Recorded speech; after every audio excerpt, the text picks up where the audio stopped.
Teotihuacan, meaning the city of the gods, is a sprawling ancient city in Mexico that's best known for its pyramidal temples and astronomical alignments.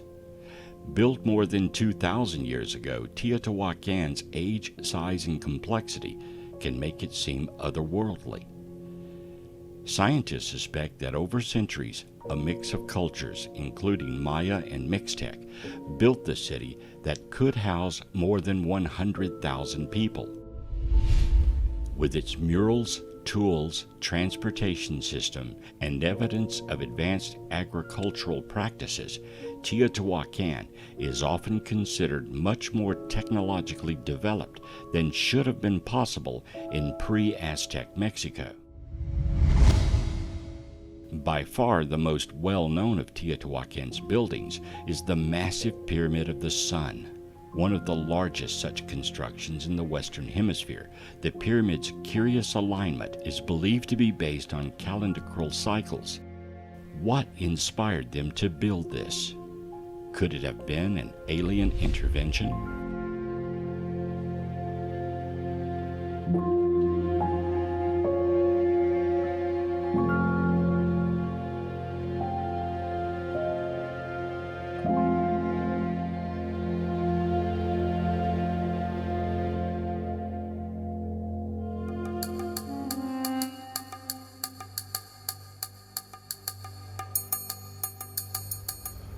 One such artifact that has gained mainstream attention is the Antikythera device.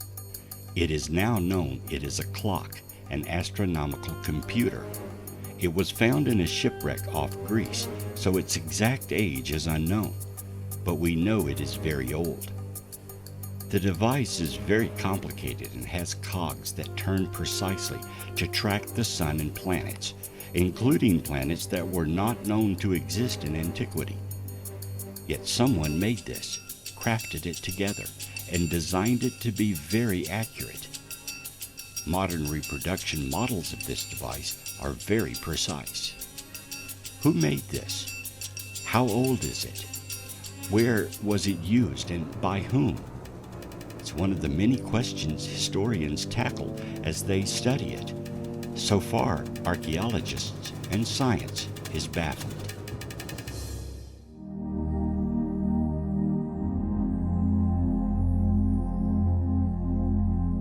A huge circle of stones, some weighing as much as 50 tons, sits in the English countryside outside Salisbury. Known as Stonehenge, the Neolithic monument inspired Swiss author Erich von Däniken to suggest it was a model of the solar system that also functioned as an alien landing pad. After all, how else could these massive stones have ended up hundreds of miles from their home quarry?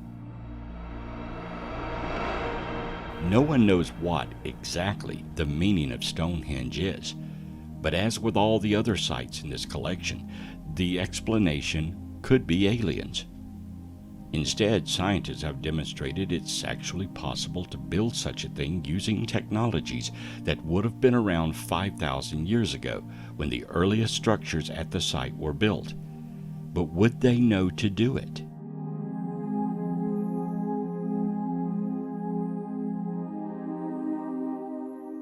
It appears as though the stones are aligned with solstices and eclipses, suggesting the Stonehenge builders were at least keeping an eye on the heavens.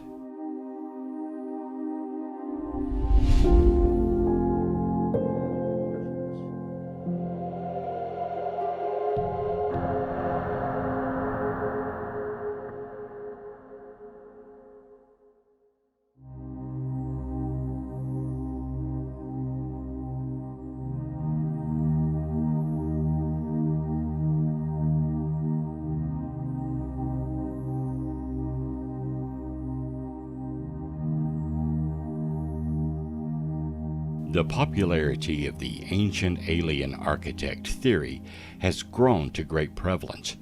This popularity must be mostly attributed to the televised phenomenon of shows such as History Channel's Ancient Aliens.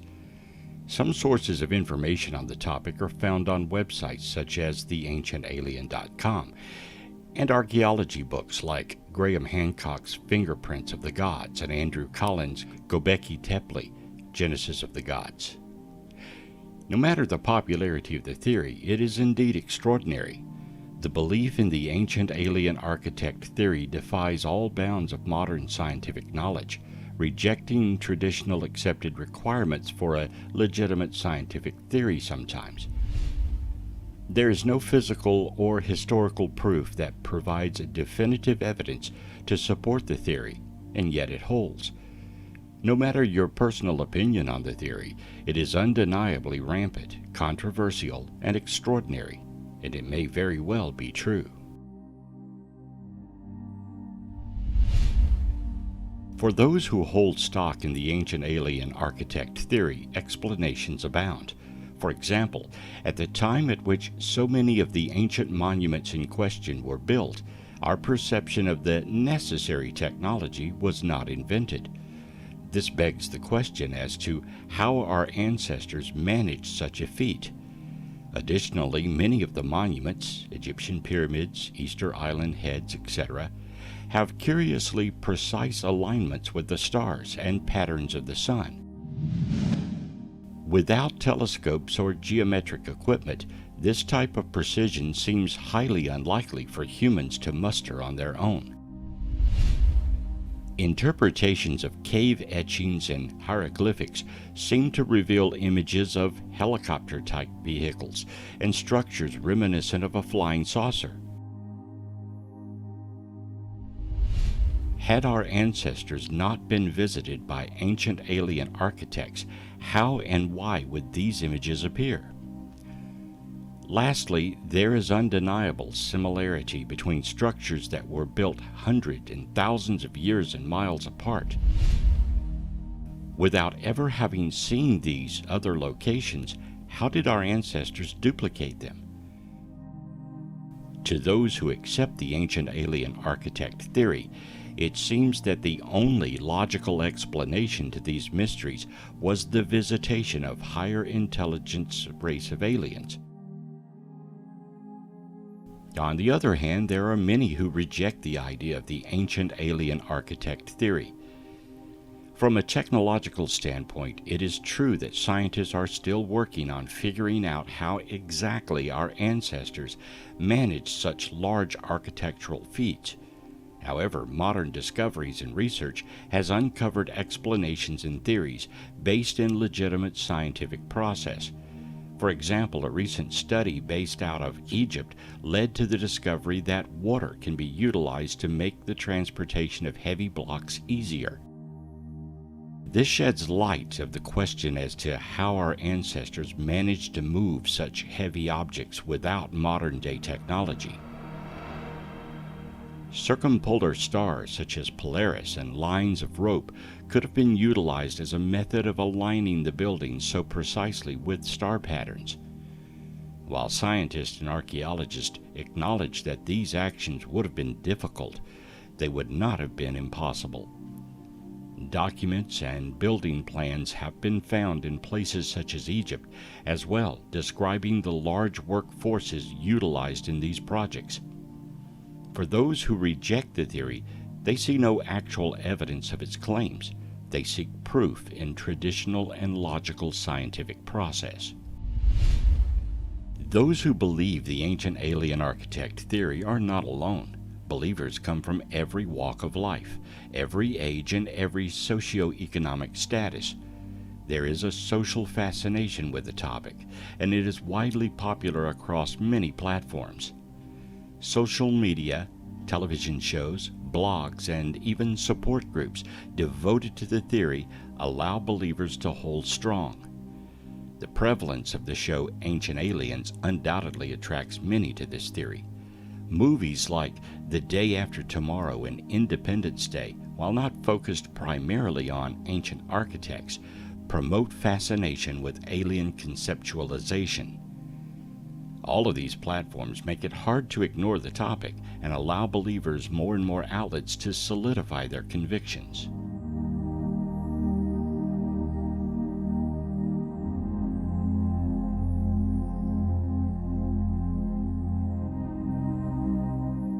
When considering the psychological explanations that may account for belief in such a theory, a few come to mind. Ad ignorantum refers to the idea that something must be true if it's not proven false. And this is key in the mind of a believer. Instead of saying, "Let me show you proof," they instead say, "Show me proof this isn't true." Hasty generalization is key as well. Jumping to a conclusion based off insufficient evidence is found in nearly every claim within the ancient alien architect theory. This ties in with the slippery slope ideas as well. A small idea is conjectured, and instead of analyzing or trying to disprove it, the idea snowballs into an entire theory. For example, when considering the issue of how the pyramids were built, some argue that hieroglyphics found on site resemble helicopters. A believer assumes this to mean that a helicopter-type vehicle was present, and since humans did not have that kind of technology, they then assume that an extraterrestrial visitor must have brought it. And so if they were present, they must have been helping with the construction of the seemingly impossible pyramid construction. Instead of accepting alternate explanations, a generalized theory is created and seemingly explains the mystery. These psychological explanations account for why so many fall into this belief pattern. It seems nearly impossible to reject an idea when everything seemingly fits. The characteristics of pseudoscience are tricky and can make almost any issue believable. Humans seek explanation and the comfort of understanding. When tackling an issue such as those ancient marvels, it is natural to search for any explanation, because it defies what we see as possible. This is where the ancient alien architect theory gains so much attention, and how it continues to spread. Just outside Cairo in Giza, the most famous of Egypt's pyramids rise from the desert. Built more than 4,500 years ago, the pyramids of Giza are monumental tombs where ancient queens and pharaohs were buried. But how exactly did the Egyptians build these things? The Great Pyramid is made of millions of precisely hewn stones, weighing at least 2 tons each. Even with today's cranes and other construction equipment, building a pyramid as big as that of the pharaohs would be a formidable challenge. And then there's the astronomical configuration of the pyramids, which is said to align with the stars in Orion's belt. As well, ancient theorists often point to the fact that these 3 pyramids are in a way in better shape than others built centuries later. So, are Egypt's pyramids artifacts of aliens?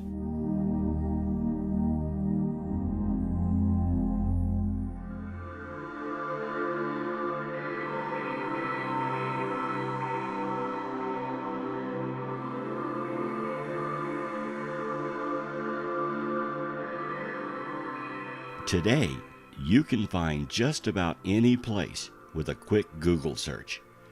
But in times past, to get from here to there, you needed a map. Maps have been used to chart every point known around the globe. The more accurate, the better the map. And when trusting your life to the sea, you wanted the best map you could get. So when you went there, you didn't end up somewhere else. In 1513, a trip to the New World was all the rage, and accurate maps were needed to get to this newly founded land. Enter Piri Reis, a cartographer. Piri Reis served in the Turkish Navy, for which he held the rank of admiral. He used 20 different maps and charts as his source documents to create what today is called the Piri Reis map. 8 of them were palimpsest maps, maps of the known world according to the 2nd century Hellenistic or Greek society. 4 were Portuguese maps. 1 was an Arabic map, and 1 was drawn by Christopher Columbus himself. It was considered a very accurate map. But here is where the map gets weird. Along with depicting Africa, South America, and various islands accurately, it appears to show Antarctica with no ice caps. Antarctica as it would have looked over 6,000 years ago. Antarctica has been covered with ice for over 6,000 years, and no one has sailed around the planet before it froze over. So how could a map, referenced from older maps, have depicted the continent so accurately?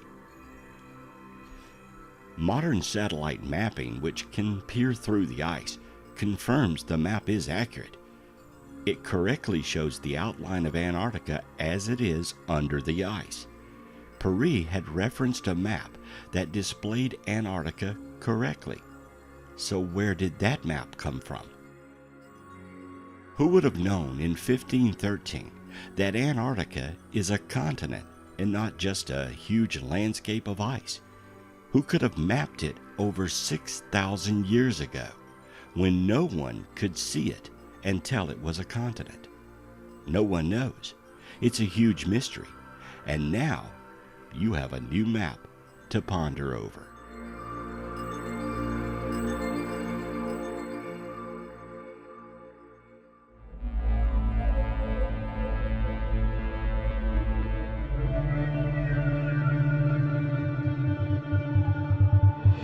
A less ancient discovery, but very important to modern culture, is the famous Shroud of Turin. The shroud is said to be an ancient cloth that covered the body of Jesus Christ when he ascended from his tomb. The power of his ascension caused an image of his body on the cloth. Determining if the shroud is authentic means following its timeline from the tomb to Italy, where it is now. The history of the shroud from the 15th century is well recorded. It's the time backward from then to the death of Jesus that is in question. It is said the shroud was taken to Turkey to heal a king, then made its way to Italy. Connecting these dots of where it was is part of history. The other part is how an image came to be on the shroud. Tests have shown it is not a painting or contains pigments of an impression. Pollens from the cloth seem to tell its origin is indeed from the correct area Jesus was buried. There are several reddish stains on the shroud suggesting blood, but it is uncertain whether these stains were produced at the same time as the image or afterwards. The image on the shroud appears like the negative of a photograph, though photography did not exist in the time of Jesus. The image clearly and accurately depicts the wounds on Christ and blood that flowed from them. Some believe the shroud is a simple forgery, while others point to the blood and other accurate points within the image and the cloth itself dating to the proper age. In 1976, Pete Schumacher, John Jackson, and Eric Jumpner analyzed a photograph of the shroud image using a VP8 image analyzer, which was developed for NASA to create brightness maps of the moon. A brightness map interprets differences of brightness within an image as differences of elevation. They found that, unlike any photograph they had analyzed, the shroud image has the property of decoding into a three-dimensional image, when the darker parts of the image are interpreted to be those features of the man that they were closest to on the shroud, and the lighter areas of the image of those features that were farthest. The researchers could not replicate the effect when they attempted to transfer similar images using techniques of block print, engravings, a hot statue, and bas relief. The Shroud of Turin is either an accurate image of Christ on cloth, or it is the cleverest forgery ever constructed by an early man. In May of 2018, Turin's International Center of Sidenology held its annual meeting in Chambéry, France. The primary topic of discussion was a new reevaluation of its carbon dating.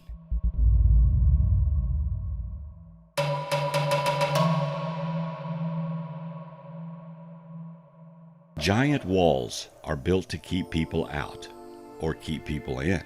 They are barriers, usually built for political reasons to hold off an invading army or a group of unwanted people.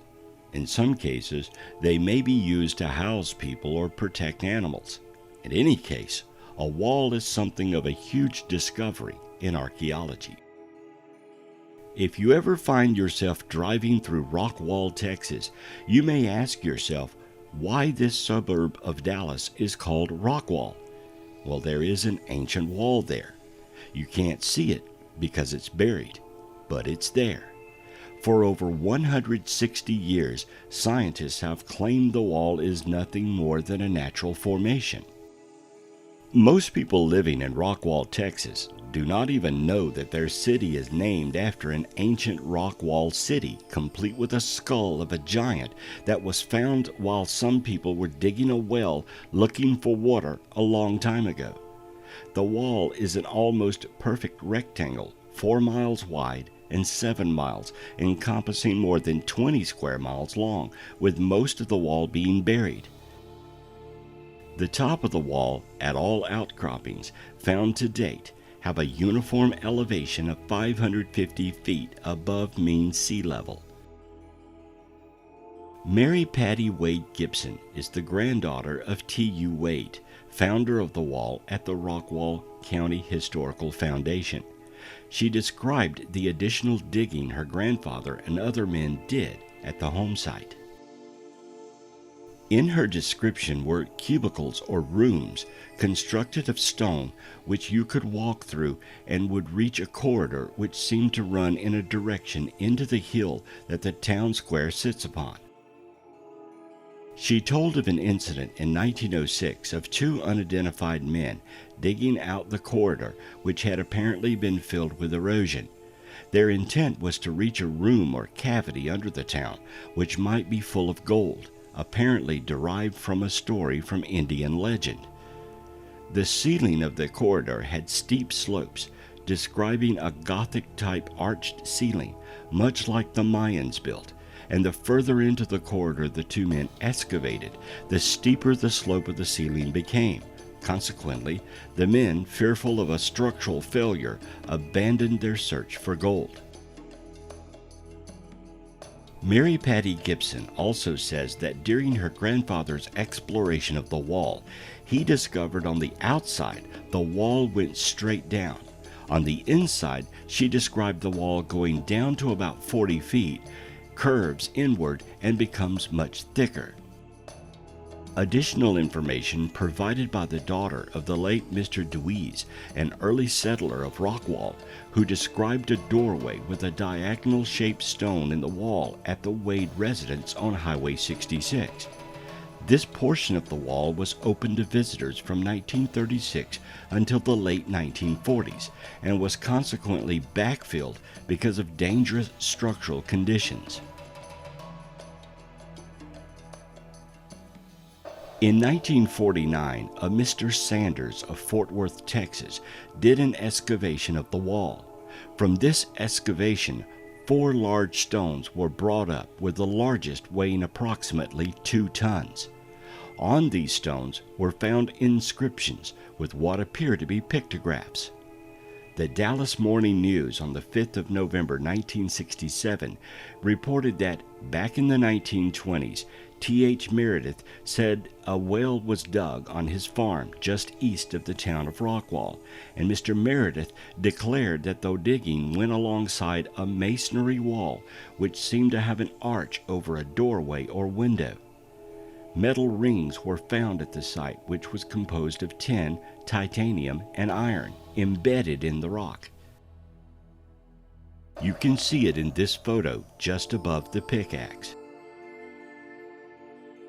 Of course, all this material and the skull have been lost, and much of the wall today cannot be seen.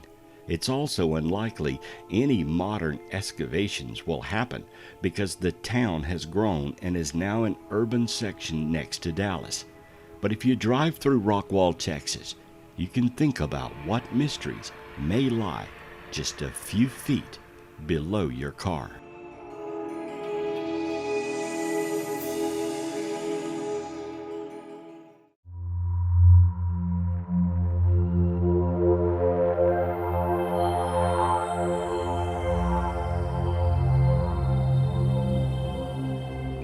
Searching for alien artifacts on the moon is possible.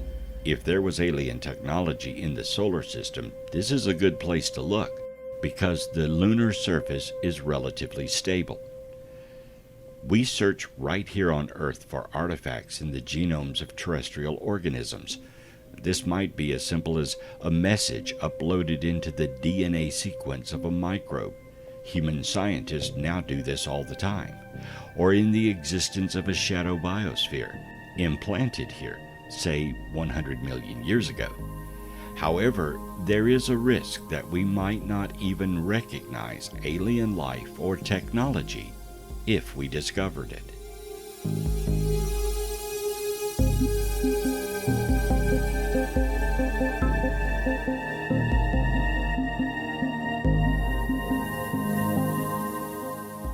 From ancient artifacts to monuments and structures on our planet, as well as others, seem to suggest we are not alone, and mankind has been visited and influenced by extraterrestrials.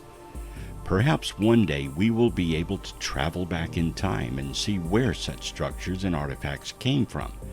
But still then, we can only massage the science and try to understand the technologies that once existed, or determine if they were inspired by someone else.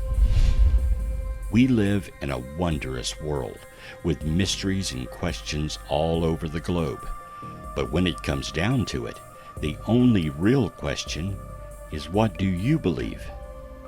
Did aliens inspire or even create some of the curious structures and artifacts we're continuously finding? Or is it man himself, more intellectual than we have ever considered? The answer to our questions may not be in the stars, but rather right here on our own planet Earth.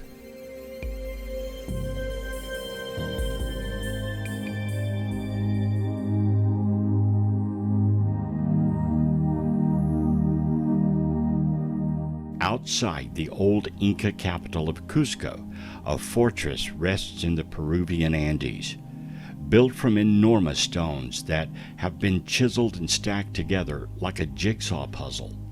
Some say it could be the work of an ancient civilization that had a little help from interstellar friends.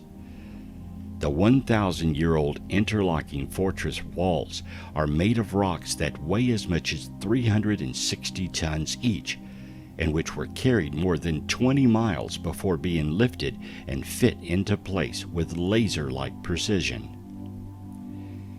How an ancient culture accomplished such a feat of engineering is a little problem to solve. In fact, it isn't the only example of this intricate masonry.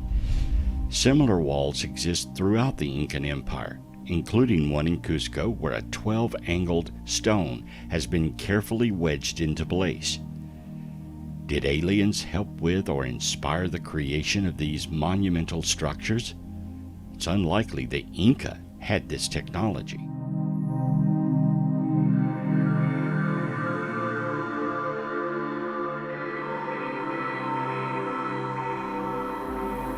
Is the truth out there? When astronomers peer out into deep space in search of alien technology, they're often looking for big objects such as a Dyson sphere, a theoretical Death Star-style space station built around a star to harvest its energy. A civilization capable of building a Dyson sphere would have to be highly advanced, because it would take decades or even centuries to build such a structure.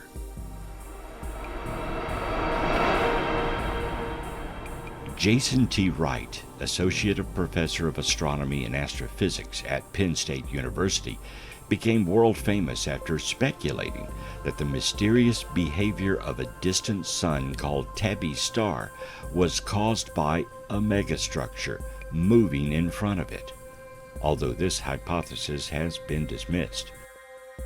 The idea that we should look scientifically for evidence of alien technology in the solar system goes back to Ronald Bracewell in 1960. Although, of course, people have speculated about Martians and such for centuries, he said just 100 years ago it was totally reasonable for scientists to discuss the possibility of technological life on Mars. In the 60s, the Mariner probes showed that the Martian surface has no obvious signs of large technology, and so people assumed it, and the rest of the solar system, must not have any sort of technology on it at all. But no one has put scientific numbers to that assumption. How much of the solar system have we checked? Sure, we could rule out the existence of big cities on nearby planets, but what about smaller things? How long would something last on the surface before we would not recognize it as technological? The search for bigger structures out in space requires a different strategy. Finding artifacts outside the solar system is a whole different matter. In that case, we would not be looking at images of things, but perhaps for the heat it gives off, or its shadow as it passes in front of a star. These sorts of artifacts would have to be tremendously huge, bigger than Earth, for us to even notice them. Space is large. So if we find something around a star 1,000 light years away, our radio waves haven't even gotten to them yet. Even if we do ever set up communication, it will be thousands of years between messages, so contact will be pretty limited and slow. However, Wright does believe that if we do find signs of an alien civilization, then it's probably still alive.